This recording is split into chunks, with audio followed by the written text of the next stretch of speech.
검증된 것이 아니기 때문에 신빙성이 없어 보이기는 합니다만은 뉴욕시 교육위원회에서 한 부모의 영향에 따라 그 후손들이 어떻게 달라지는가 하는 것을 보기 위해서 18세기에 두 인물을 선정했답니다.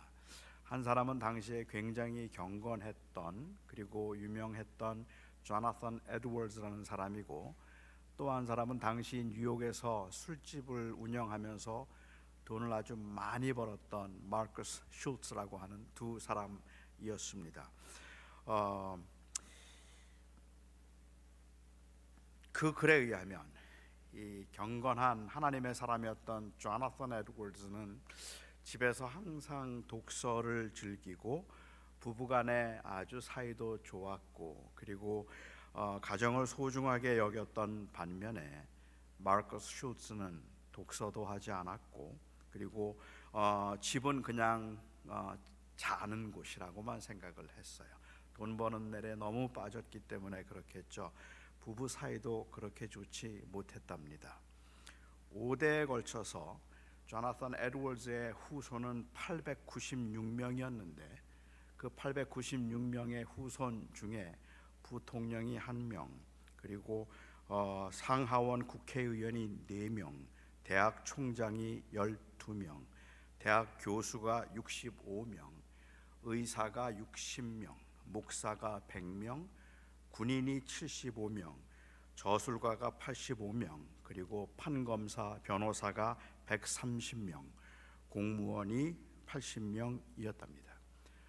반면에 마커스 슐츠는 5대에 걸친 후손이 1062명이었는데 그 중에 교도소에 수감되었던 사람이 96명, 정신병자, 알코올 중독자가 58명, 창녀가 65명, 영세민이 286명, 기본적인 교육도 받지 못한 사람이 460명이었답니다. 이 차이가 엄청나죠. 가정 환경이 자녀들에게 미치는 영향이 얼마나 큰가, 그리고 신앙과 불신앙의 결과적인 차이를 말하기 위해서 사람들이 종종 사용하는 예화입니다. 저는 그것이 사실이라 할지라도 이런 식의 예화는 문제가 있다고 생각합니다. 몇 가지 문제만 좀 지적을 하자면, 우선은 특별한 경우를 일반화시키는 것은 전혀 합리적이지 않습니다. 설령 그것이 사실이라 할지라도 그것은 두 가정의 비교에 의한 것이지, 하나님을 잘 믿는 사람의 가정은 다 이렇게 될 것이고 하나님을 안 믿는 사람의 가정은 반대로 다 이렇게 될 것이라고 하는 일반화는 굉장히 위험할 수 있다는 말입니다. 우리가 간증을 할 때 조심해야 되는 것 중에 하나가 그건 것 같아요.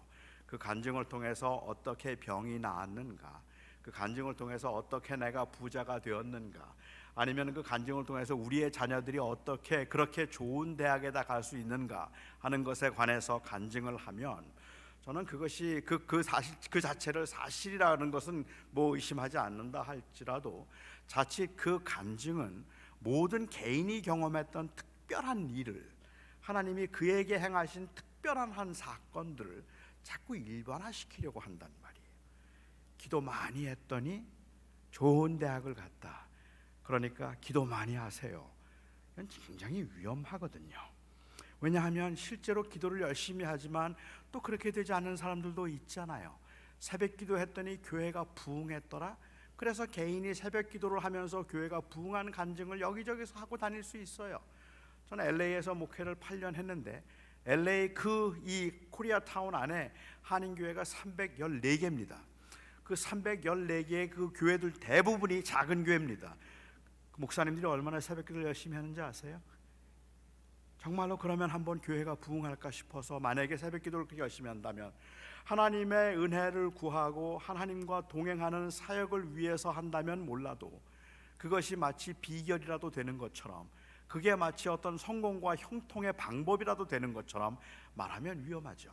그러니까 그 간증은 듣는 사람들도 그 개인에게 임한 하나님의 은혜로 듣고 감사해야지, 이렇게 하면 이렇게 된다는 식의 공식, 그래서 만드는 일반화는 굉장히 위험하다고 볼 수 있을 것 같아요. 예수를 잘 믿지만 그 자녀손들이 굉장히 어려웠던 한 가정과 예수를 하나도 믿지 않고 그리고 막 살았음에도 불구하고 자녀손들이 잘된 두 가정을 만일 샘플로 뽑아서 비교를 했더라면 그 결과는 전혀 다르게 나왔을 수도 있겠다 싶습니다. 또한 소위 말하는 그 형통이라는 것이 과연 오대손 할아버지의 경건으로부터 비롯되었는가를 증명하는 길은 없잖아요. 두 번째 또 다른 하나의 문제, 이와 같은 이 예화의 문제가 있다면 그것은 그리스도인들도 소위 말하는 화이트 칼라는 성공이라고 생각하고 블루 칼라는 그것은 실패라고 생각하는 세계관의 문제입니다. 요즘에 한국의 그런 정치적인 현실 때문에 그런지는 몰라도 요즘 드라마의 주제는 온통 정치인, 법조인, 그리고 의료계의 부패, 그리고 공권력을 이용한 횡포, 이런 것들이 드라마의 주제로 많이 사용되고 있습니다. 선하게 살든지 악하게 살든지 상관없이, 사람들에게 존경을 받든지 존경을 받지 않든지 상관없이 공부 많이 하고 좋은 대학 나와서 안정된 삶을 살면 그러면 그것을 성공이라고 말하는 발상은 기독교적이라고 말할 수 없단 말입니다. 물론 소위 성공한 사람들은 다 부패한 사람들이고 다 악한 사람들이라는 말씀을 드리는 게 아닙니다. 그러니까 그리스도인들은 그런 것을 추구하거나 좋은 대학을 가려고 해서는 안 된다는 말씀을 드리는 게 아닙니다. 제가 드리는 말씀은 그리스도인들에게도 이 안정적인 수입과 부유한 삶이 성공의 기준이 되는 것이 문제라는 말입니다. 그것이 하나님께서 주신 것이고 그것은 귀하고 소중한 것이라고 할지라도 그것 때문에 내 인생이 성공했다고 말하는 그 세계관의 문제가 있다는 말씀을 드리는 거죠. 세 번째 문제는 그리스도인의 삶에서 어떻게 하나님의 주권을 인정할 것인가 하는 것에 관한 문제입니다. 물질적인 성공은 하나님의 축복이고 그리고 또한 실패는 하나님의 심판이라고 말할 수 있을까요? 건강한 것은 하나님의 축복이고 몸이 아픈 것은 그것은 하나님의 저주이고 하나님의 심판이라고 말해도 괜찮겠습니까? 자녀들이 잘 되는 것은 하나님의 축복이고 자녀들이 힘들고 버겁게 인생을 살아가는 것은 하나님이 저주하신 것이라고 그렇게 보아도 되겠느냐는 말입니다. 하나님을 사랑하는 사람을 하나님께서 형통하게 하시고 하나님이 사랑하지 않는 사람들은 그 인생을 힘들게 만든다고 그렇게 말해도 괜찮겠습니까? 인생에 굴곡이 심한 사람에게는 하나님의 계획이 없고 평탄한 사람에게만 하나님의 계획이 있다고 그렇게 말해도 될까요? 어쩌면 사람들이 이렇게 생각하게끔 하는데, 일반적인 사람들이 가지고 있는 심리이기는 하겠지만 교회에서조차도 이렇게 생각하게끔 하는데 결정적인 영향을 준 사건이 있다면, 아니 어쩌면 그런 관점에서 성경을 보기 때문에 가장 오해가 많이 되고 있는 사건이 있다면 바로 요셉의 이야기가 아닐까 하는 생각을 합니다. 요셉의 이야기는 굉장한 엄청난 오해가 있다고 저는 생각을 하는데, 요셉의 이야기는 요셉이 어떻게 훌륭한 사람이 되었는가에 관한 이야기가 아닙니다. 제가 이해하는 바로는 요셉의 이야기는 고난 중에 요셉이 어떻게 성실하게 살아감으로 그가 원하던 그 꿈을 이루었는가 하는 것에 관한 이야기가 아니라는 말입니다. 그러니까는 요셉의 이야기는 요셉이 요셉의 꿈을 이룬 이야기, 그 이야기가 결코 아니라는 말이죠. 우리는 오늘 본문 이전에 아주 흥미로운 기록을 하나 발견하게 됩니다. 야곱의 족보와 그리고 에서의 족보를 35장, 36장에서 비교를 하고 있는 겁니다. 우리가 아는 것처럼 야곱은 하나님의 택함을 받은 사람이고 에서는 하나님의 택함을 받지 못한 사람이었습니다. 그런데 야곱은 정말로 파란만장한 삶을 살았던 반면에 에서는 어려움 없이 그야말로 형통하고 평탄한 삶을 살았습니다.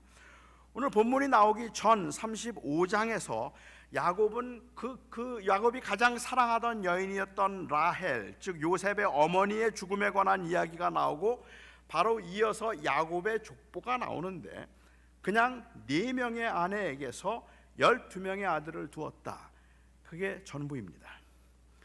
그리고 나서 바로 36장으로 이어집니다. 36장에서는 에서의 족보를 아주 화려하게 기록하고 있어요. 에서의 족보에 비하면 야곱의 족보는 정말로 쓸쓸하고 그리고 또한 보잘것없기만 할 뿐입니다. 우리가 아는 것처럼 야곱의 아들들 중에는 살인을 한 아들도 있었고 성폭행을 당한 딸도 있었고 자부와의 관계에서 자식을 낳았던 아들도 있었습니다. 그뿐만 아니라 형제들이 공모해서 비록 이복 동생이긴 하지만 친동생을 노예로 팔아버리기까지 했습니다. 에서에게는 3명의 부인에게서 5명의 아들을 두었습니다. 그들은 나중에 세일 땅에 이주해서 산악지방이긴 하지만 그 땅을 점령하게 되죠. 거기에 나와 있는 족보를 보면 에서의 후손들은 모두 다 왕이 되었습니다. 그리고 엄청난 세력가의 가문을 형성합니다. 저는 왜 에서의 족보를 이렇게 장황하게 기록했을까 하는 게 궁금했어요. 도대체 왜 에서의 족보를 이렇게 화려하게 기록을 하고 있을까? 야곱보다는 에서가 성공한 사람입니다. 성공한 사람입니다. 아닙니까? 야곱은 그 기근이 났을 때에 양식을 구하기 위해서 자기의 아들들을 애굽에 보내야 했지만, 그리고 아들들이 직접 양을 돌보아야 할 만큼 그렇게 넉넉한 부자는 아니었지만, 에서는 그 당시에 대부호였고 최고의 세력가였고 자손 대대로 복을 받은 사람이었습니다. 적어도 성경의 기록을 보아서는 에서의 가정에서는 부인들이나 자식들이 다툰 일도 없습니다. 정말로 가정이 평탄했어요. 모든 게 다 편안해 보였다는 말입니다. 살인을 한 적도 없었고 남에게 사기를 당한 적도 없었고 다른 사람에게 사기를 친 적도 없었습니다. 인간적으로 보면 에서는 굉장히 호탕한 성격의 인물이었어요. 그리고 그는 특별히 가족을 사랑하는 사람이었습니다. 쌍둥이 동생이었지만 야곱을 아주 끔찍하게 사랑했던 사람이라서 야곱에게 몇 번을 속았는데도 불구하고, 그래서 야곱을 굉장히 끔찍하게 미워할 수밖에 없을 만큼이나 그렇게 많이 속았어도 그는 보복하지 않았습니다. 20년 동안 도망을 갔다가 야곱이 돌아오죠. 돌아오면서 그가 제일 무서워했던 사람이 누굴까요? 형이에요. 야복강에서 하나님 앞에 기도하면서 그가 했던 기도의 핵심은 우리 형으로부터 날 좀 지켜달라는 겁니다. 그런데 형이 400명의 군사를 끌고 다가옵니다. 무서웠겠죠.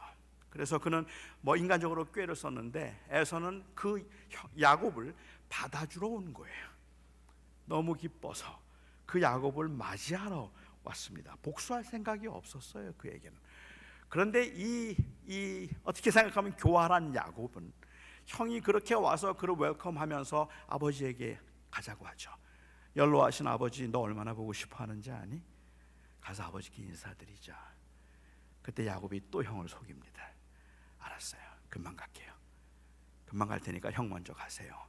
그리고는 가지 않습니다.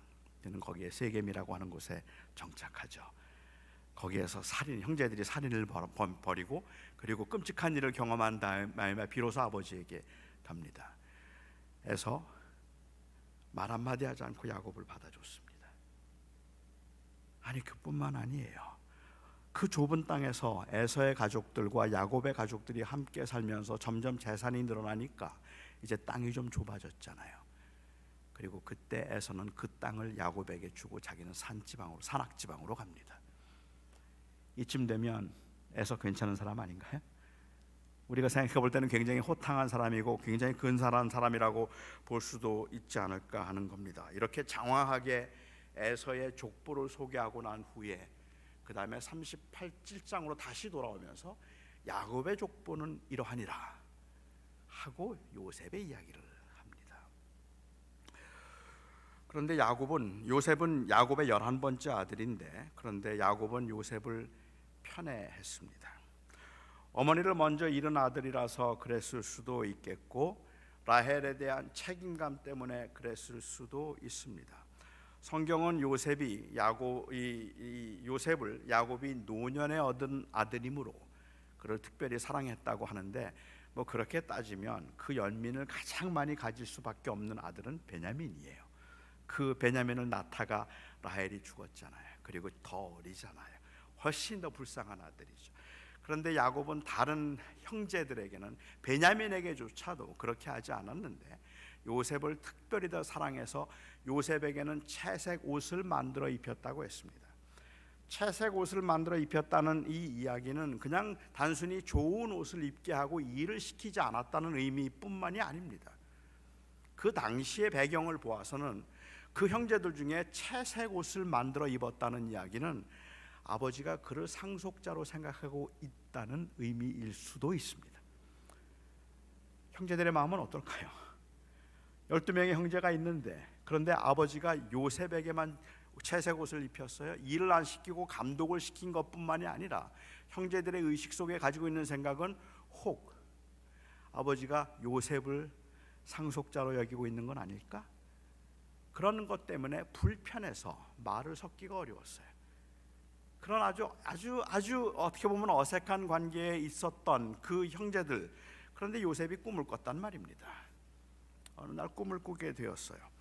사실 이 꿈은 그냥 요셉이 마음에 품고, 당시 17살의 나이인데 그쯤 되었다면 형제들이 자기를 얼마나 지금 시기하고 얼마나 미워하는지 안다면 이 꿈 내용 봐서는 말하면 안 되잖아요.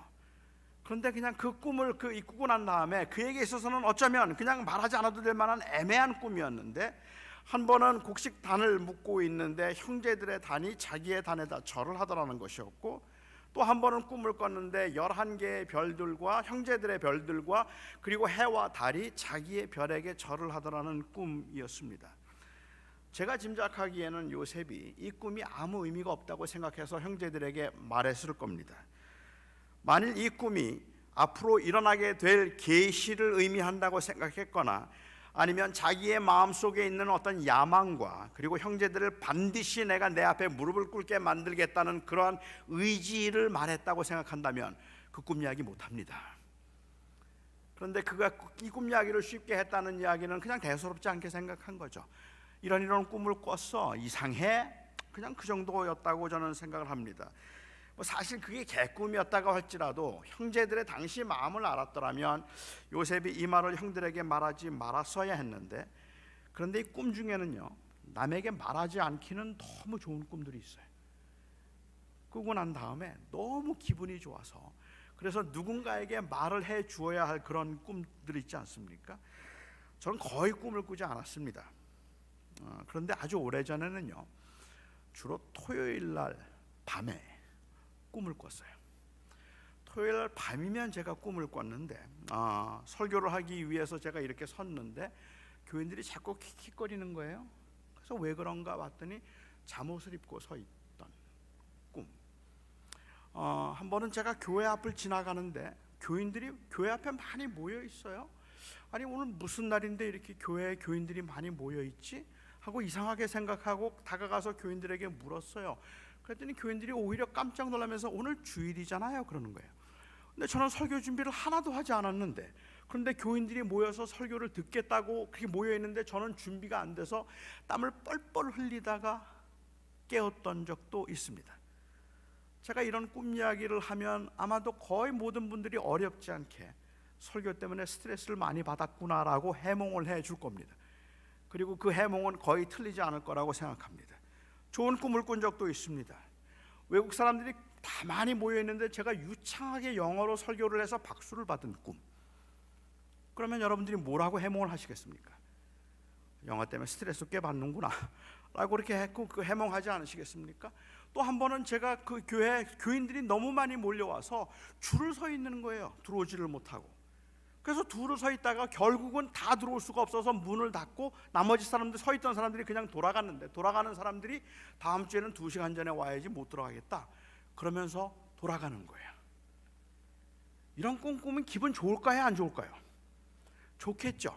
하지만 이 꿈에 대해서 해몽을 하라 그런다면 아마도 여기 계신 많은 분들은 제가 그렇게 꿈 이야기를 하면 성장 아니면 이 명예에 대한 욕망이 제 안에 있어서 그래서 그런 꿈을 꾸었군요, 교회 성장에 대한 스트레스가 엄청났나 봅니다 라고 어렵지 않게 해몽을 해줄 겁니다. 저는 그런 거 아니라고, 절대로 내 안에는 그런 욕심이 없다고 말을 하더라도 사람들은 그렇게 생각할 거예요. 뭐 보통 꿈에 대한 해몽은 그럴 테니까 말입니다. 무의식 중에라도 제 안에 그러한 그 명예와 성장에 대한 욕망이 있었다는 것을 보여준다고 일반적으로 사람들은 해석을 할 겁니다. 형들은 요셉의 꿈이 요셉의 마음에 있는 생각을 드러냈다고 생각했을 겁니다. 마음속에 늘 아버지에게 들으면서 우리들을 다스릴 생각을 하고 있으니까 저런 꿈 꾸었지라고 생각했겠는데, 그렇지만 요셉의 꿈은 요셉의 의식적인 혹은 무의식적인 내면의 표현을 한 것이 아니었어요. 요셉의 꿈은 요셉도 몰랐던, 그래서 형들에게도 그냥 아무렇지도 않게 말할 수 있었던 하나님의 계시였습니다. 그것은 요셉의 꿈이 무의식적인 내면의 표현이 아니라 하나님이 주신 계시였다는 말이죠. 그런데 요셉이 이 꿈을 통해서 받은 계시가 굉장히 애매합니다. 구약 성경을 보면, 특별히 창세기를 보면 하나님께서 꿈을 통해서 하나님의 계획을 보여주신 적이 여러 번 나옵니다. 하나님께서 아브라함에게도 꿈으로 계시를 하셨고, 야곱에게도 꿈으로 계시를 하셨고, 이삭에게도 하나님께서 환상 중에 말씀을 해 주셨습니다. 그러니까 하나님께서 하나님의 계획을 말씀하시거나 하나님의 언약을 말씀하실 때 꿈에 나타나셔서 말씀하시는데, 꿈을 꾸게 하신다면 하나님께서 그 꿈을 통해서 반드시 그 의미를 설명해 주셨단 말이에요. 네 민족이, 너의 자손이 하늘의 별과 같이 바다의 모래와 같이 많게 될 것이다. 내가 너를 붙들어서 너의 자손으로 하여금 복을 받게 할 것이다. 그런 내용을 말씀해 주셨어요. 그런데 요셉의 꿈에는 한마디도 언약에 관한 이야기가 나오지 않습니다. 제가 이야기는 아마도 그 이유는 요셉은 하나님께서 세우신 이스라엘 백성들을 통하여서 예수 그리스도가 오시기까지 세우신 그 언약을 이어가는 언약의 계보가 아니기 때문에 그렇습니다. 요셉은 언약의 계보가 아닙니다. 언약의 계보는 아브라함이고요, 아브라함으로부터 이삭에게, 이삭에서 야곱에게, 그리고 야곱에서 누굴까요? 유다에게입니다. 그리고 유다에서 다윗에게, 다윗에서 그리스도까지. 그렇다면 요셉은 그 언약을 이어가는 계보가 아니라 하나님의 언약을 이루기 위해서 그 과로 안에 사용된 인물들이에요. 그들로 하여금 애굽 땅에 들어가게 만드는 사명을 맡았던 사람이 요셉이고, 애굽 땅에서 그들을 인도하는 사명을 맡았던 사람이 모세입니다. 그러니까 실제로 이 모세와 야곱은 그 언약을, 하나님의 언약이 이루어지는 그 과정에서, 가나안 땅으로 돌아와서 그 언약을 이어가는 그 과정에서 하나님께서 만드신 일종의 parenthesis, 그 괄호 안에 있는 세대의 일을 하는 분들이죠. 요셉의 역할은 바로 그 역할이었기 때문에 하나님이 요셉에게는 약속을 하지 않으셨습니다. 하나님이 요셉에게는 아무 언약도 하지 않으셨어요. 그냥 꿈을 보여주셨어요. 근데 이 꿈의 내용이 뭔지를 몰라요. 이 꿈은 요셉에게는 위로도 아니었고 요셉에게는 약속도 아니었습니다. 천사가 나타난 것도 아니고 직접 이렇게 하라 저렇게 하라 말씀하신 것도 아니고, 아니면 이것은 그냥 그렇기 때문에 형제들은 너무 왕따를 당하다 보니까 심리적으로 나타난 현상이라고 오해할 만한 그러한 꿈이었다는 말입니다. 요셉은 이 꿈이 무슨 뜻인지 몰랐습니다. 나중에 그가 애굽의 총리가 되고 나서야 다시 그 꿈을 생각해요. 형들이 자기 앞에 무릎을 꿇을 때, 그 꿈이 있었지, 다시 생각해내지만 그는 그 꿈의 의미를 몰랐어요. 그리고 그 꿈을 이루기 위해서 산 사람이 아닙니다. 그는 그런 사람이 아니었어요. 그렇다면 저는 이 꿈이 하나님의 계시라면 이 꿈은 요셉의 꿈이 아니라 하나님의 꿈입니다. 이 꿈은 요셉의 계획이 아니라 하나님의 계획입니다. 요셉이 내가 이런 사람이 될 거야 라고 생각하고 기도하면서 그 꿈을 이루어간 게 아니란 말이에요. 요셉은 그냥 고난 중에 버겁게 살아냈을 뿐이에요. 그런데 하나님은 그에게 하셨던 약속을 성실하게 이루어 가셨을 뿐입니다. 그래서 하나님의 뜻이 이루어진 것이지 요셉의 뜻이 이루어진 게 아니라는 말이죠. 여기서 오히려 대조되고 있는 것은 엄밀한 의미에서, 그런 의미에서라면 야곱과 에서를 대조하고 있다고 보아야 합니다. 언약의 자손임에도 불구하고 굉장히 비참하고 힘들게 살아가고 있는 그 야곱을 통한 하나님의 계획은 무엇일까? 그리고 이 땅에서 형통하고 모든 게 다 잘 되는 것 같은 에서를 향한 하나님의 계획은 뭘까 하는 것을 대조하고 있다고 보는 게 맞다는 말이죠. 초라해 보이는 야곱의 족보와 화려해 보이는 에서의 족보를 비교해 보면 하나님을 섬기지 않던 에서가 오히려 더 큰 민족을 이루고 더 큰 나라를 이루었고, 하나님의 섬기던 약속의 자손이었던 야곱은 보잘것없어 보일 때 하나님께서는 요셉을 통해서 꿈과 계획을 알려주셨단 말입니다. 내가 너를 향한 계획이 있다 말씀해 주시는 것이죠. 그런데 이 꿈이 단순히 어떻게 요셉이 왕따를 당했다가 출세를 했는지, 어떻게 그가 하나님의 택함을 받은 이 야곱이 어떻게 자기의 한을 풀어가는지에 관한 이야기라고 보는 것은, 그것은 마땅치 않다는 생각이 들어요. 역시 그렇죠. 하나님의 백성을 그냥 놔두실 리가 없죠. 하나님께서 야곱을 비록 초라하게 만드셨지만, 그렇지만은 하나님께서는 그 야곱의 초라한 족보와 초라한 삶 가운데 요셉을 세우시고, 요셉을 애굽의 총리로 세우셔서 모든 사람들이 그 발 앞에 무릎 꿇게 한 겁니다. 에서의 족속들이 왕이 되고, 그리고 세일 지방의 산악을 다 다스리는 사람들이 되었다 할지라도 그 당시 최고의 나라였던 애굽의 총리가 된 것만 하지 못하는 거예요. 하나님이 믿는 사람을 결국은 세워주셔서, 그래서 그 믿는 사람들 자녀들로 하여금 형통하게 만드시고, 야곱은 비록 초라하게 살았지만 그렇지만 그 야곱의 자손이었던 요셉을 통해서 야곱의 한을 풀어주시는 거예요. 정말 그럴까요? 저는 정말 그 이야기를 하고자 하는 이라면 솔직히 너무 실망스럽습니다. 아니, 너무 아쉽고 너무 섭섭합니다. 정말 하나님이 그 말씀을 하고 싶으셨다면 잘 믿는 사람들의 가정은 다 형통해야 되는 거예요. 안 믿는 사람들의 가정은 결국은 다 힘들어져야 되는 거예요.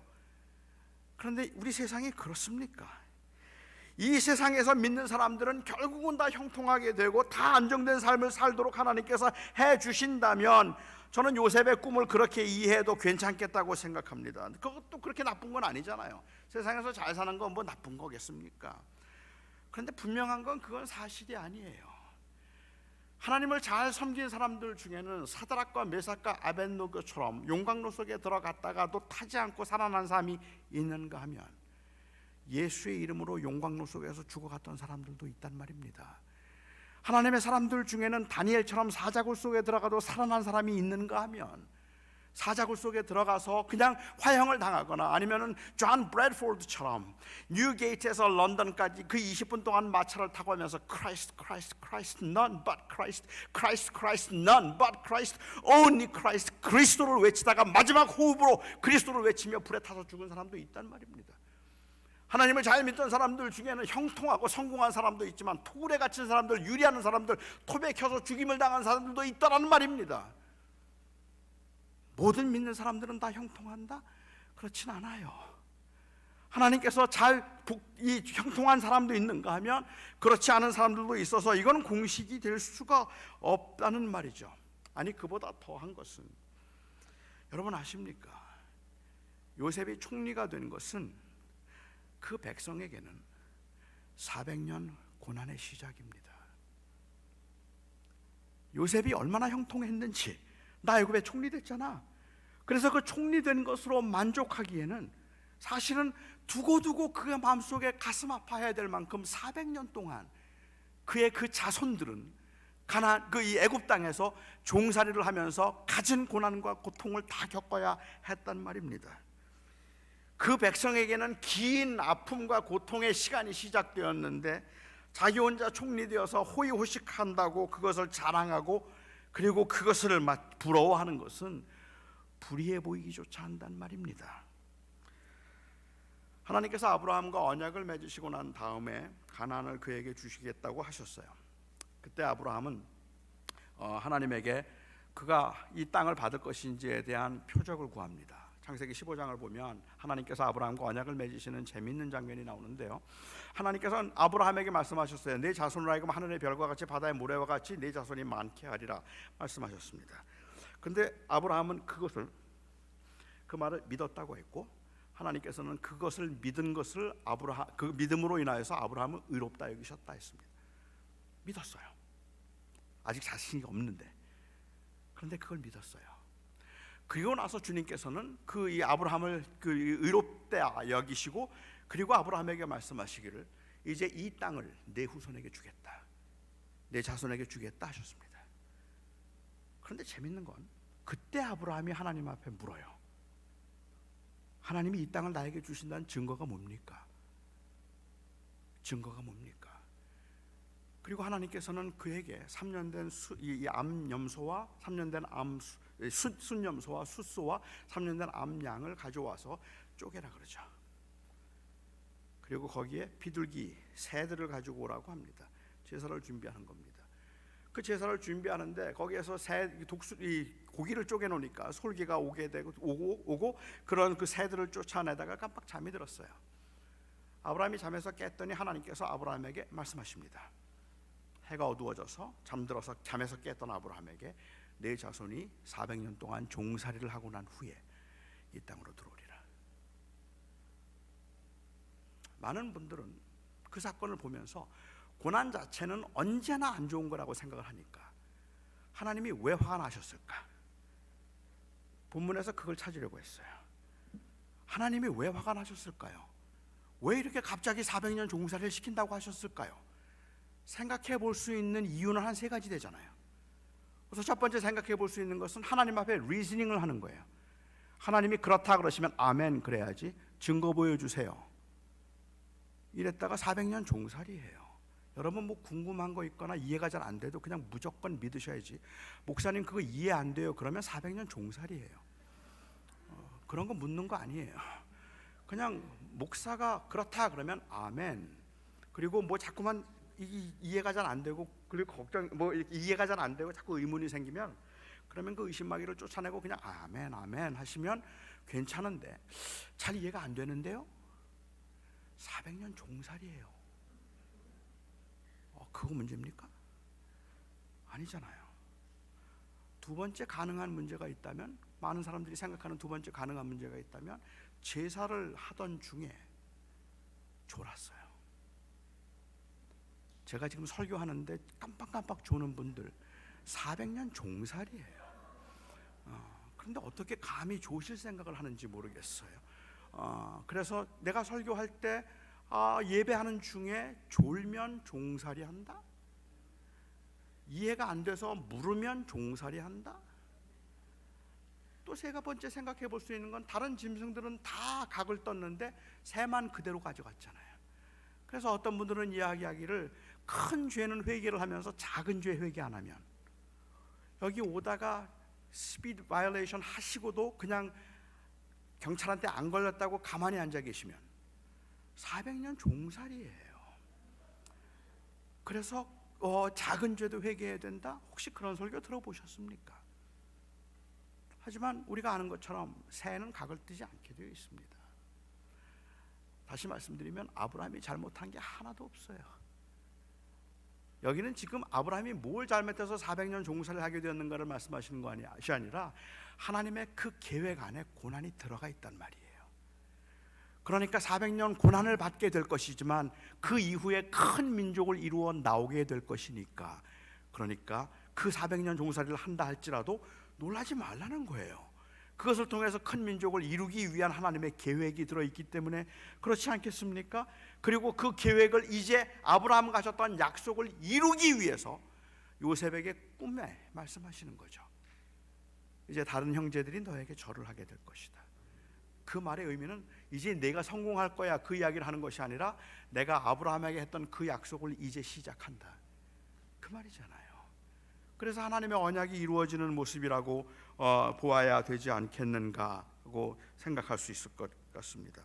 성경에서는 요셉이 총리가 된 것을 성공이라고 부르지 않습니다. 구속을 위한 하나님의 뜻이었고 하나님의 섭리였다라고 말합니다. 하나님은 요셉의 꿈을 이루어 주신 것이 아니라 요셉을 통해서 하나님의 꿈을 이루신 것입니다. 요셉의 계획이 완성된 것이 아니라 요셉을 통해서 하나님의 계획이 완성되었다는 말이죠. 그러니까 요셉의 생애가 의미가 있는 것은 그가 총리가 되었다는 사실이 아니라 하나님께 쓰임을 받았다는 사실이라는 말입니다. 하나님께서 그를 사용하셨다 하는 것이 우리가 보기에는 성공이고 형통이고 그게 바로 의미 있는 삶이지, 내가 형통해서 총리가 되었다 하는 것이 형통이 아니라는 말이에요. 성경은 한 번도 그렇게 애굽의 이 요셉이 총리가 된 것을 형통했다라든지 성공했다는 말을 쓰지 않는다는 말이죠.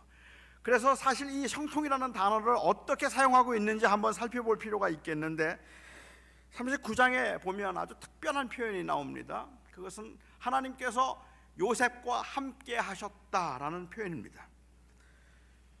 이 하나님이 요셉과 함께 하셨다는 이 표현이 재미있게도 언제 처음 등장하는가 하면 그가 이 애굽에서 보디발의 집에 노예로 팔려갔을 때예요. 그때 처음 나와요. 보디발의 집에 처음 팔려갔을 때 하나님께서 그와 함께 하심으로 그를 형통하게 하셨다라고 이야기를 해요. 아, 그렇군요.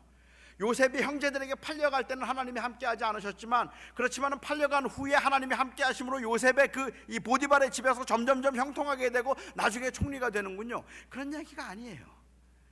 오히려 여기서 지금 요셉이 그 하나님과 함께 하심으로 그를 형통하게 하셨다고 이야기를 하는데, 이거는 점점점 일이 잘 풀리게 되었다는 이야기를 하고 있는 게 아닙니다. 우리가 교회에서 종종 듣는 간증이잖아요. 하나님 섬기지 않고 내 마음대로 살 때는 하나님께서 나에게 벌을 주셔서 하는 일마다 안 되더니 하나님께 돌아왔더니 하나님께서 복을 주시더라. 하나님이 함께 하심으로 요셉이 점점 더 형통하게 되었더라. 글쎄요, 고난을 당하면 하나님이 그들과 함께하지 않는다고 생각하는 발상에서부터 비롯된 것인지도 모르겠다고 저는 생각을 합니다. 하나님께서 함께하셨다는 말은 그때부터 하나님이 함께하셨다는 말이 아니라 그때에도 하나님이 함께하셨다는 말입니다.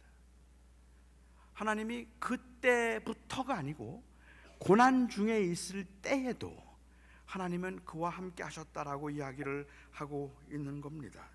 정작 우리에게 문제가 되는 것은 형통이라는 단어예요. 39장 2절 말씀 제가 읽어드릴게요. 여호와께서 요셉과 함께 하심으로 그가 형통한 자가 되어 그의 주인 애굽 사람의 집에 있으니 그의 주인이 여호와께서 그와 함께 하심을 보며 여호와께서 그의 범사에 형통케 하심을 보았더라. 여러분 답답하지 않으십니까? 이게 뭐예요? 지금 요셉이 누구예요? 애굽에 팔려간 노예예요. 보디발의 집에서 노예로 있는 거예요. 그런데 그를 형통하게 하시는 것을 보았더라. 정말로 우리가 말하는 형통이라면 그가 주인보다 나아져야지 형통이라고 말하는 거 아닙니까? 여전히 노예란 말입니다. 단순히 그가 노예로 있으면서 다른 사람들보다 조금 더 쉽게 일한다고 해서, 다른 사람들보다 조금 더 편안한 잠자리를 가질 수 있다고 해서 다른 노예들은 다 힘들게 살고 있는데, 그래도 요셉은 그 고난 중에 있으면서도 주인에게 대접받아서 따뜻한 밥 먹고 따뜻한 곳에 잘 수 있어서 그걸 형통이라고 부를 수 있습니까? 형통이라는 단어가 요셉의 생에 한 번 더 나옵니다. 요셉이 애굽의 총리가 되었을 때, 그때 형통이라고 말하면 이해가 돼요. 근데 요셉이 애굽의 총리가 되었을 때는 형통이라는 단어가 나오지 않아요. 요셉이 형통이라는 말이 사용될 때는 보디발의 집에 있다가 보디발의 아내의 유혹 때문에 그가 감옥에 갇히게 되죠. 그리고 감옥에 갇혀 있을 때 하나님께서 그와 함께 하심으로 그를 형통하게 하셨더라 기록되어 있어요. 아니, 감옥에 있는데 억울해 죽겠는데 이게 무슨 형통입니까? 결국 성경에서 말하는 형통이라는 의미는 뭘까요? 그가 하나님께 쓰임을 받고 있었다 하는 말입니다. 감옥에 있다 하더라도, 그리고 어려운 가운데 있다 하더라도 그가 하나님께 쓰임을 받고 있었다, 이것을 형통이라고 부른다는 말입니다. 그런데 왜 우리는 그가 총리가 된 것을 형통이라고 읽을까요? 어쩌면 우리가 요셉의 형제들처럼 생각하기 때문일지도 모릅니다. 요셉의 형제들은 요셉의 꿈을 하나님의 섭리와 하나님의 계획으로 보지 않고 개인적인 출세와 성공으로 보았습니다. 그렇기 때문에 부러워했고 질투할 수밖에 없었습니다. 물론 그렇게 질투할 수밖에 없도록 편애를 한 야곱에게 문제가 있기도 하겠지만, 저는 이런 실수는 우리도 범하는 실수라고 생각합니다. 누가 어떤 사람이 되었다고 하면, 누가 잘 되었다, 누가 사업에 형통했다라는 말을 하면 우리는 그것을 하나님의 뜻과 계획을 위한 과정이라고 생각하기보다 출세와 성공이라고 생각하고 비교하고 자랑하도록 하는 것, 그것이 문제라는 말입니다. 여러분은 하나님이 공평하시다고 생각하십니까? 하나님이 공평하십니까? 아니에요. 하나님 공평하지 않아요. 하나님이 어떤 사람에겐 많이 주셨고요, 어떤 사람에겐 적게 주셨어요. 태어나면서부터 금수저가 있고요, 태어나면서부터 흙수저가 있어요. 몸부림을 치면서 애를 쓰고 최선을 다해서 살아가도 넘어갈 수 없는 한계 앞에서 좌절할 수밖에 없는 사람들이 있고요, 아무것도 하지 않고 그냥 가만히 있어도 저절로 사는 게 편안해지는 그런 사람들도 있어요. 모든 걸 다 가지고 있는 사람이 있는가 하면 어쩌면 세상에 그렇게 아무것도 없을까 싶을 만큼이나 아무것도 같지 않은 사람도 세상에는 있어요. 하나님은 공평하지 않아요. 재물이요? 여러분들이 노력해서 얻었다고요? 여러분들이 아무리 애를 써도 안 얻게 된다고요? 사실 그것도 하나님의 공평하지 않음을 보여주고 있다고 저는 생각해요. 제가 한번 시카고에 집회를 갔는데 어느 장로님이 저를 픽업하셨어요. 이 컨테이너 사업을 하시는 분인데 당시 시카고에서는 최고의 부자라는 분이에요. 근데 그분이 저와 함께 차를 타고 가시면서 저보고 그래요. 목사님, 저는요 이렇게 차를 타고 가면 돈이 보여요 그래요. 그런데 그분을 제가 무슨 재주로 이겨요? 난 아무리 봐도 안 보이는데 그분은 돈이 보인대요. 그래서 손을 대는 것마다 형통하고 다 잘 된다 그래요. 잘 되는 사람도 있고 안 되는 사람도 있어요. 하나님은 절대로 분배에 있어서 공평하지 않습니다. 제가 한번 뉴욕에 집회를 갔는데요. 그 뉴욕 집회를 갔는데 한 자매가 설교가 끝나고 난 다음에 저를 찾아왔어요. 저를 찾아와서 저한테 그래요. Pastor Rowe, I don't think God is fair. I don't believe God is fair. 하나님이 공평하지 않다는 거예요. 참남하도다. 내가 감히 무엇이간데 진흙이 토기장이가 그 흙을 가지고 원하는 대로 그릇을 만들 수 없더냐. 네가 무엇이간데 감히 하나님의 공평함을 논하느냐. 제가 이렇게 말을 못했어요. 그 이유는 저에게 하나님이 공평하지 않다고 말했던 그 자매는 뇌병변, 뇌성마비 장애인이었습니다. 여러분, 뇌성마비 장애인이 하나님이 공평하지 않다는 말을 하기 위해서 얼마나 몸을 비틀면서 얼마나 숨을 몰아쉬면서 이야기해야 하는지 아시죠? 그렇게 힘들게 하나님이 공평하지 않다고 말하는데 그 앞에서 하나님의 공평함을 디펜드할 수가 없더라고요. 제가 얘기했습니다. I think you're right. God is not fair. At least in distribution of His gifts. 그의 선물을 그의 주신 것을 주시는 데 있어서는 하나님은 공평하시지 않은 것 같다. 하나님은 어떤 사람에겐 5을 주셨고요, 어떤 사람에겐 2를 주셨고, 어떤 사람에겐 1를 주셨어요. 저는 하나님이 왜 하필이면, 예수님이 왜 하필이면 2이라는 말씀을 하셨을까가 이게 너무 속상해요. 이 말은 2 가진 사람이 최선을 다해서 2를 남겨도 5 못 쫓아가요. 아무리 애를 써도 여러분이 따라갈 수 없는 사람들이 있다는 말입니다. 제가 그 자매에게 했어요. I think God has given you only quarter talents. 하나님이 너한테는 1달란트도 아니고 quarter talent 주신 것 같다. 근데 you know what? 하나님의 공평함이 언제 나타나는지 아니? 하나님은 너에게 몇 개를 주셨는지를 알고 계시고, 그리고 네게 주신 것에서 배를 남기는 것 이상을 기대하지 않으신다. 세상 사람들은 계속해서 몇 개를 가졌느냐고 묻고 그 몇 개를 가졌는가는 소유에 의해서 한 사람의 가치를 평가하지만 하나님께서는 너에게 몇 개 주셨는지 알아. 하나님이 너한테는 반도 안 주셨어. 하지만 그것 가지고 5 이기라는 게 아니야. 그것 가지고 최선을 다해서 반 남기면 착하고 충성된 종이 되는 거고, 5개 가진 사람이 3개 남겨서 8개 만들고, 2개 가진 사람이 2개 만들어서 4개 만들면 8개 가진 사람이 4개 가진 사람의 2배를 가졌지만 하나님 앞에 책망받는 사람은 8개 가진 사람이에요. 하나님 앞에 섰을 때 하나님이 보시기에 얼마나 성실하게 하나님의 뜻을 따라서 살았는가가 중요하지. 처음부터 하나님이 주시는 건 다 다른걸요. 많이 주셨다면 하나님은 더 많은 걸 기대하고 계실지도 몰라요. 아무것도 안 주셨다면 아마도 그것 가운데서 하나님께서는 여러분들이 어떻게 하나님의 주권을 인정하며 하나님 앞에 살아가는가 하는 것을 하나님께서 보고 계시지도 모르겠다고 저는 생각해요. 저는 생후 8개월부터 소아마비 장애를 가지고 살았습니다. 평생 소아마비 장애인으로 살았는데 제가 제 아내하고 결혼식을 한국에서 했습니다. 근데 한국에 제 아내의 집안은 그냥 이름만 대면 알 만큼 꽤 유명한 집안의 무남동녀 외동딸입니다. 그래서 제가 한국에 결혼식을 하기 위해서 한국에 갔는데요, 그 결혼식장에 정말 말만 하면 알만한 사람들이 많이 왔었어요. 유명한 사람들도 많이 왔었고, 뭐 정치인들 뭐 많이 왔어요. 그 결혼식을 끝나고 난 다음에 한 분이 저를 찾아왔습니다. 또 눈물을 흘리면서 너무너무 감동을 했다는 거예요. 그리고는 저한테 이야기를 해요. 오늘 결혼식 보면서 자기는 너무너무 감동했다고. 그리고 그분이 자기 소개를 하는데 한국의 정립회관의 이사장이에요. 정립회관은 소아마비 장애인들 재활하는 곳입니다.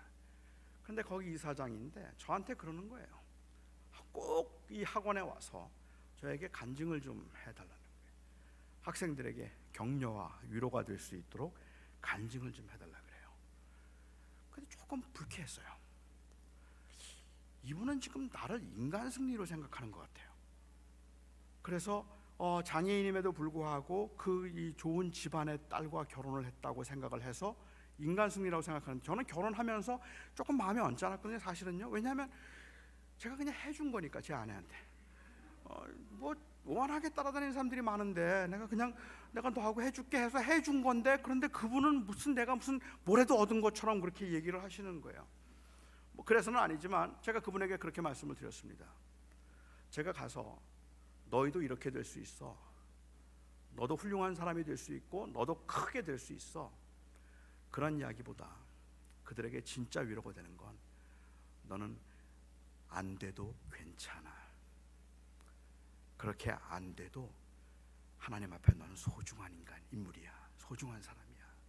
내가 부자가 돼서 인간 승리해야 내가 제대로 인간 대접을 받는 게 아니야. 사람들은 그럴지 모르지만 하나님이 보시기에는 내가 평생을 장애인으로 정말 버겁게 힘들게 살아간다 할지라도 하나님이 보시기에는 너는 사랑스러운 사람인 거야. 내게 주어진 것을 축복이라고 여겨서 누리려고 하지 말고 사명이라고 생각하고 섬겨야 하는 거야. 우리에게 많은 것이 주어졌거든 남들보다 더 큰 사랑을 받았다고 쉽게 말하면 안 되는 겁니다. 그 말에 얼마나 많은 사람들이 상처를 받는지 몰라요. 물론 저는 그 말의 의도는 알아요. 하나님께서 저를 특별히 사랑해 주셔서 하나님께서 저희 자녀들이 3자녀가 다 하버드를 가게 되었다고 간증하신 한 권사님, 하나님이 너무 자기를 사랑해 주셨는데 왜 이렇게 사랑하는지 모르겠다요. 더할 수 없는 겸손이죠.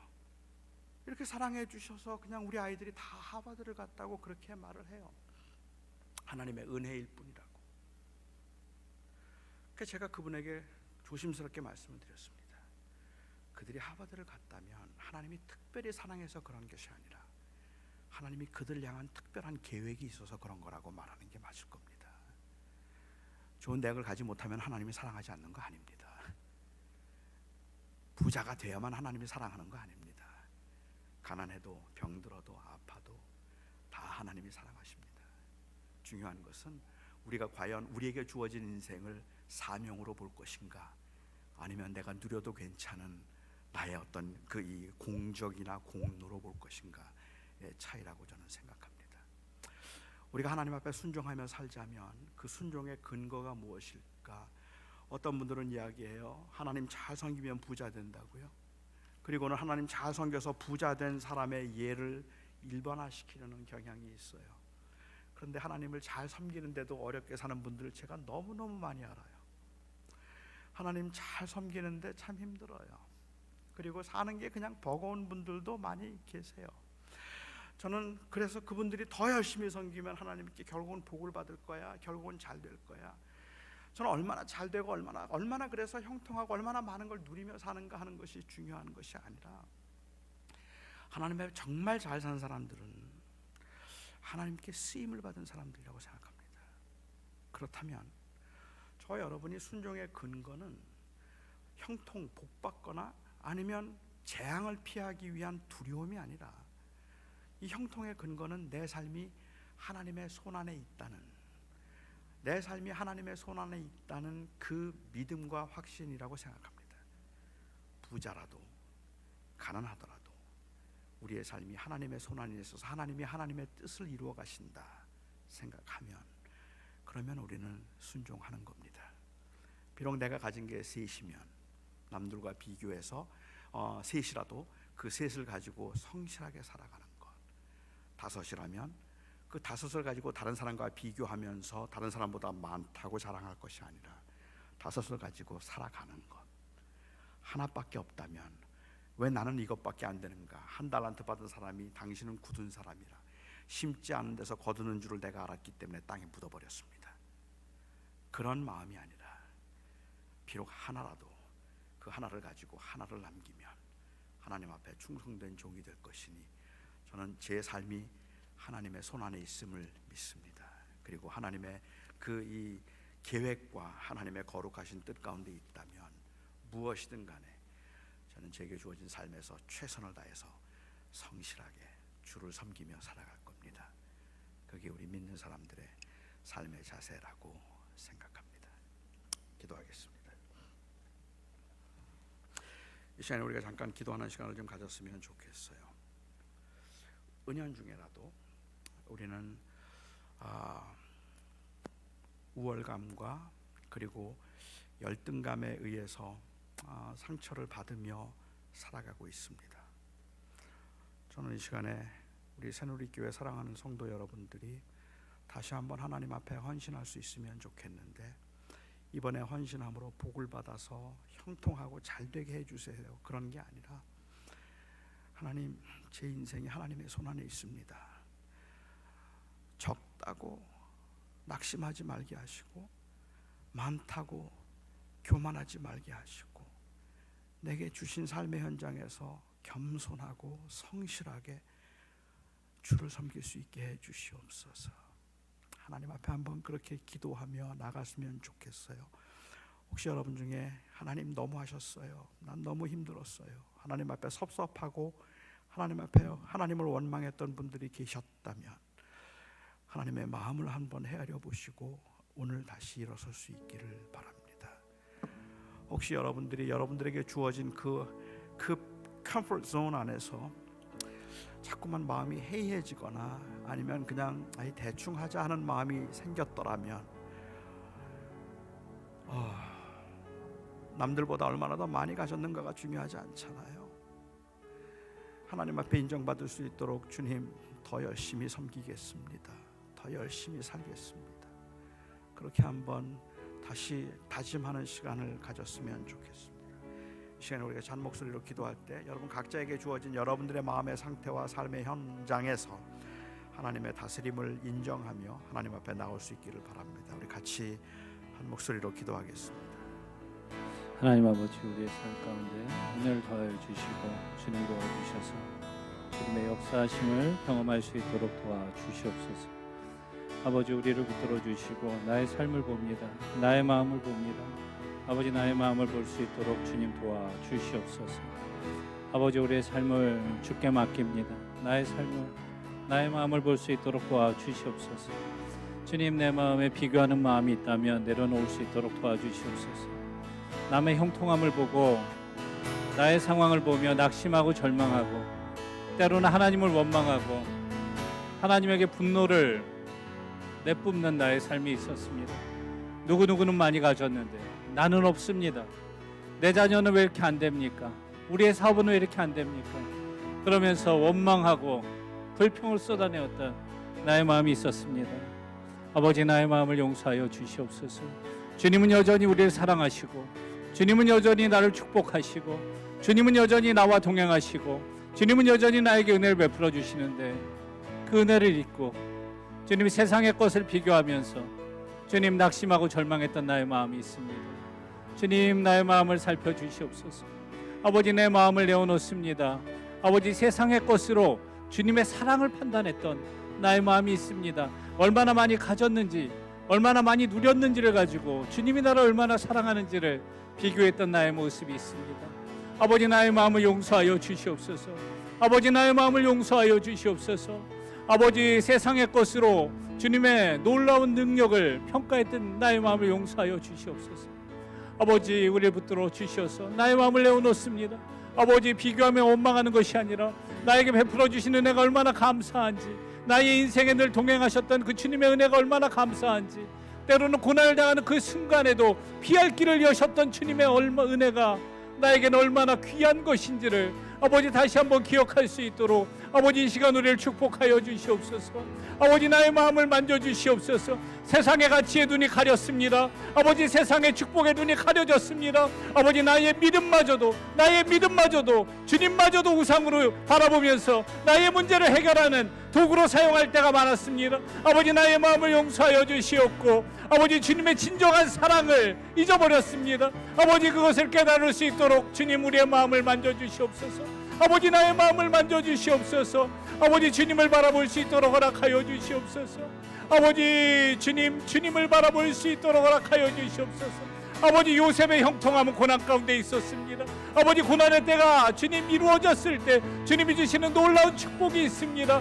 아버지 우리의 삶에 고난이 있다면 믿음으로 잘 견뎌나갈 수 있도록 도와주시고, 고난의 때에 원망하지 않고 아버지 고난의 때에도 나와 함께 하시는 그 주님, 나와 동행하시는 주님, 아버지 그 주님을 바라볼 수 있도록 아버지 우리의 눈과 우리의 귀와 우리의 모든 것을 주님께 맞춰줄 수 있도록 주님 은혜 도하여 주시옵소서.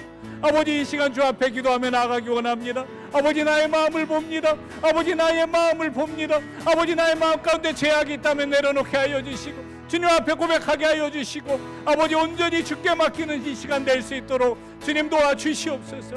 여러분의 마음을 만져보십시오. 여러분의 마음을 보십시오. 주님이 나의 마음 가운데 와 계십니다. 주님이 여러분과 함께 하십니다. 아버지 늘 고난 가운데도 함께 하셨습니다. 아버지 그 주님을 바라보면서 내가 고난 가운데 열매하고 낙심하고 쓰러지고 주님을 원망하는 것이 아니라 주님을 바라볼 수 있도록, 주님만 의뢰할 수 있도록 아버지 주님 이 시간 도와주시옵소서. 주님 도와주시옵소서. 아버지 나의 세상된 눈을 내려놓고 세상의 가치관을 내려놓고 오직 주님만을 바라봅니다. 이 시간 같이 우리가 소리를 내어서 함께 소리를 모아서 주님 앞에 기도하기 원합니다.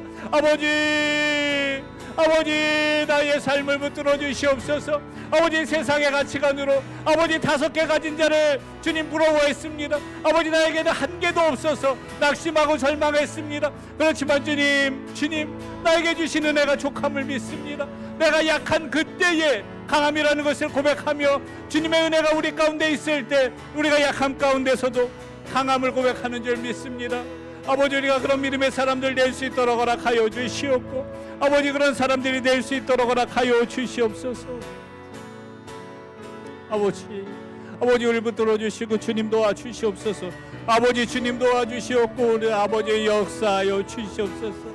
아버지 온전히 우리가 주님만을 바라보는 우리의 삶이 될 수 있도록 아버지 주님만을 바라볼 수 있도록 아버지 우리를 축복하여 주시옵소서. 아버지 우리가 온전히 주님만 바라보는 사람들, 하나님의 사랑을 사모하고 하나님의 평안을 바라보고 나의 모든 것을 창조하신 그 주님을 언제나 바라보는 우리가 되게 하여 주시고 나의 작은 신음에도 응답하시는 그 주님을 바라볼 수 있도록 주님 우리를 붙들어 주시옵소서. 이 시간 우리가 찬양으로 같이 고백하기 원합니다. 하나님의 사랑을 사모하는 자, 하나님의 사랑을 사모하는 자,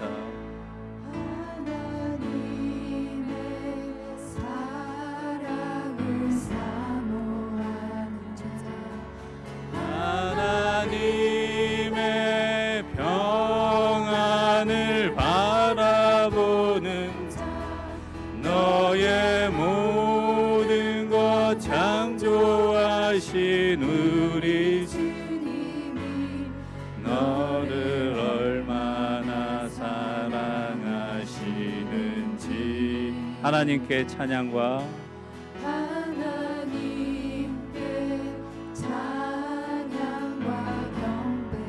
하나님의 선하심을 닮아가는 자, 하나님의 선하심을 닮아가는 자, 너의 모든 것 창조하신 우리 주님이 너를 자녀 삼으셨네. 하나님 사랑의 눈으로, 하나님 사랑의 눈으로 너를 어느 때나 바라보시고 하나님 인자한 귀로서, 하나님 인자한 귀로서 언제나 너에게 기울이시니 기울이시는 어두움에 밝은 빛을 비춰주시고 어두움에 밝은 빛을 비춰주시고 그렇습니다. 우리의 작은 신음에도 주님은 응답하십니다.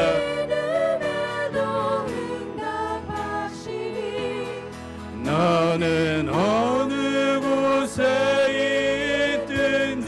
주를 향하고 주만 바라보 하나님 사랑의 눈으로 하나님 사랑의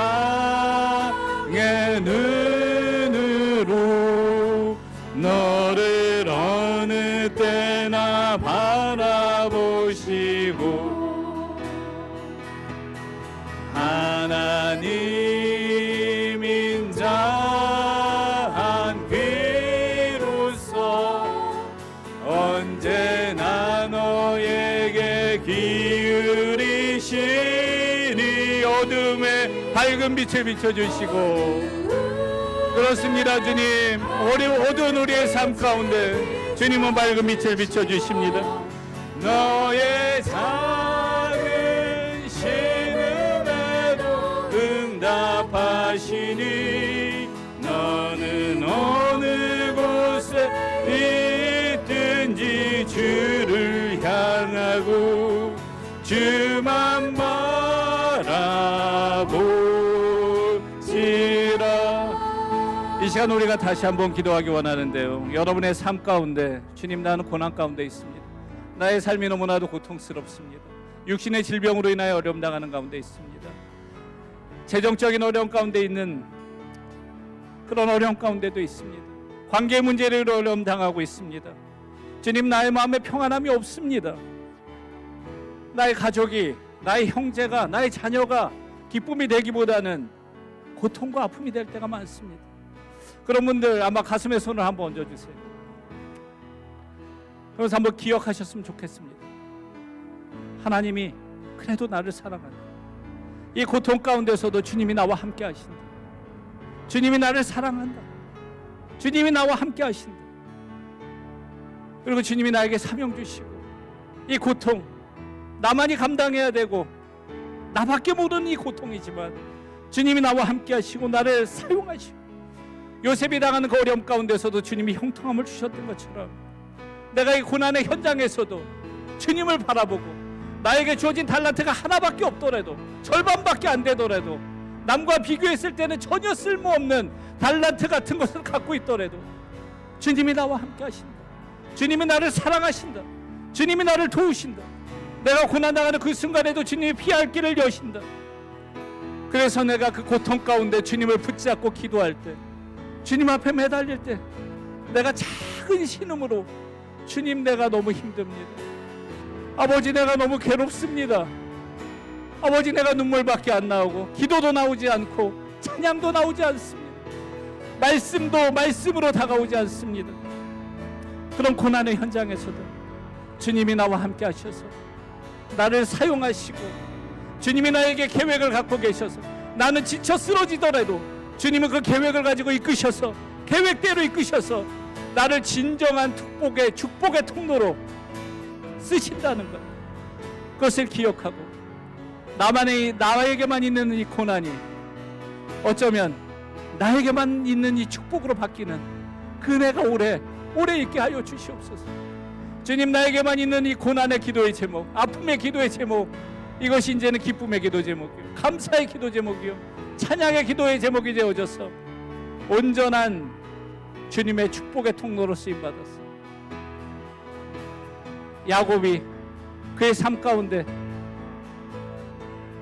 아버지 그의 삶 가운데 주님의 은혜를 경험했던 것처럼, 요셉이 그의 삶 가운데 주님의 은혜를 경험했던 것처럼 주님과 함께해서 그 인생의 놀라운 계획이 이루어졌을 때, 아 나에게 고통이 있는 이것이 이런 축복이었구나라고 고백하는 주님 우리가 되게 하여 주시옵소서. 아버지 그런 우리가 되게 하여 주시옵소서. 아버지 이 시간 우리가 같이 기도하기 원합니다. 주님 도와주시옵소서. 주님 도와주시옵소서. 나의 고통이 아버지 주님의 은혜를 경험하는 은혜의 통로가 되게 하여 주시고 축복이 되게 하여 주시옵소서. 이 시간 같이 기도하기 원합니다. 주님의 이름을 세 번 부르면서, 주님의 이름을 세 번 부르면서 이 시간 같이 기도하겠습니다. 주여 주여 주여. 하나님 아버지 우리의 삶을 붙들어 주시옵소서. 아버지 주님 내가 고난의 가운데 있다, 가정 가운데 있다면 기억하게 하여 주시옵소서. 주님이 나를 사랑하십니다. 주님이 나를 도우십니다. 아버지 주님 내가 이 고난 가운데서도 아버지 귀한 축복의 특모로 쓰임받게 하여 주시옵소서. 아버지 고난이 나에게 주신 주님의 은혜임을 믿습니다. 이 고난이 변하여서 아버지의 고통이 변하여서 온전히 주님을 찬양하는 기쁨의 제목이 될 수 있도록 허락하여 주시옵소서. 아버지 비교하면서 원망하는 것이 아니라 아버지 비교하면서 원망하는 것이 아니라 아버지 주님을 바라볼 수 있도록 허락하여 주시고 아버지 주께 모든 것을 맡기고 나아가는 우리의 삶 될 수 있도록 아버지 주님 역사하여 주시옵소서. 아버지 이 시간 가슴에 손을 얹고 기도하는 주님의 자녀들이 있습니다. 아버지 나의 고통이 너무나도 괴로워서 나의 기도의 응답이 응답되어지지 않아서 아버지 나의 환경이 너무나도 힘들어서 아버지 다른 사람과 비교했을 때 아버지 내가 가진 것이 아무것도 없어서 아버지 낙심하는 자들의 마음 가운데 아버지 내가 너와 함께한다, 내가 너와 함께한다, 내가 너와 함께한다 이야기하시고 아버지 우리의 삶 가운데 우리를 도우시는 주님의 은혜를 경험케 하여 주시옵소서. 주여 주님 우리를 붙들어 주시옵소서. 아버지 이 시간 온전히 주 앞에 매달리오니 아버지 매달리오니 주님 역사하여 주셔서 우리의 삶 가운데 피할 길을 여시는 주님의 은혜 아버지 우리를 도우시는 주님의 은혜를 경험케 하여 주시옵소서. 아버지 우리는 연약하고 부족합니다. 그렇지만 주님의 은혜가 임할 때에 아버지 우리의 삶에 놀라운 은혜가 있음을 믿습니다. 아버지 내가 그 주님을 바라볼 수 있도록 아버지 그 주님을 바라볼 수 있도록 아버지 고난의 때에도 주님을 바라볼 수 있도록 아버지 역사하여 주셔서 아버지 온전히 주께 맡기고 나아가는 이 시간 되게 하여 주시옵소서. 아버지 그런 은혜가 우리 가운데 있을 수 있도록 주님 도와주시옵고 아버지 우리 붙들어 주시옵소서.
하나님 아버지, 주님은 나의 작은 신음에도 응답하시는 주님이심을 내가 믿습니다.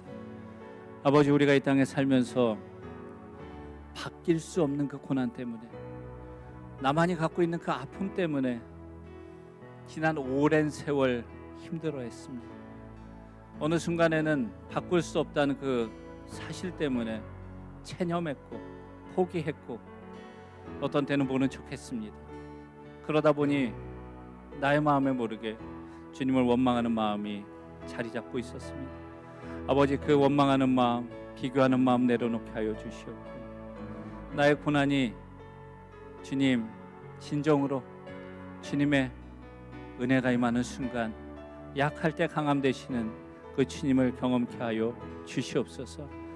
아버지, 한 해 온전히 우리가 어려움 가운데서도 나와 함께 하시는 그 주님, 고난 중에도 형통함을 주시는 그 주님, 그래서 우리가 주님이 나와 함께 하셨다고, 주님이 나를 도우셨다고, 주님이 나를 끝까지 이곳까지 인도하셨다는 것을 고백한 우리가 될 수 있도록 허락하여 주시옵소서. 가슴에 손을 얹고 기도하는 주님의 자녀들이 있습니다. 질병으로 인하여서 낙심한 어려움 가운데 있었던 자녀들이 있다면 주님, 우리 가운데 그 질병을 이길 수 있는 능력 주시옵고, 또 우리가 믿음을 가지고 여호와 라파 되시는 주님의 은혜를 바라보며 주님 우리를 치유하실 줄 믿고 기도할 수 있도록 도와주시옵소서.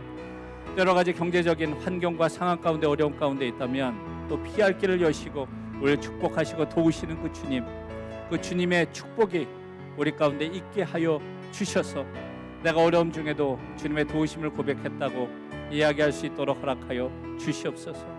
또한 특별히 관계적인 문제 가운데 있는 자들이 있다면 그 마음을 위로하여 주시고 만져주셔서 아버지 고난 중에도 눈물 뿌리며 기도하는 기도의 제목마다 응답되어질 수 있도록 주님 축복하여 주시옵소서. 아버지, 우리가 이 시간 주님이 나를 사랑하심을 믿습니다. 주님이 나와 함께 하심을 믿습니다. 그렇기 때문에 세상 가운데 이기고 나갈 수 있음을 믿습니다. 나와 동행하시는 그 주님 바라보며 온전히 주 앞에 나아갈 수 있도록 우리 모두를 축복하여 주시옵소서. 이제는 우리 주 예수 그리스도의 은혜와 하나님 아버지의 무한하신 사랑과 성령님의 감동 내조 교통하심의 은혜가 온전히 나와 함께 하시는 그 주님을 바라보며 나를 사랑하시는 그 주님을 신뢰하며 인생의 길 걷기 원하는 모든 주의 백성 위에, 자녀 위에, 가정 위에 하는 일들 위에 이제부터 영원토록 함께 하시기를 간절히 축원하옵나이다.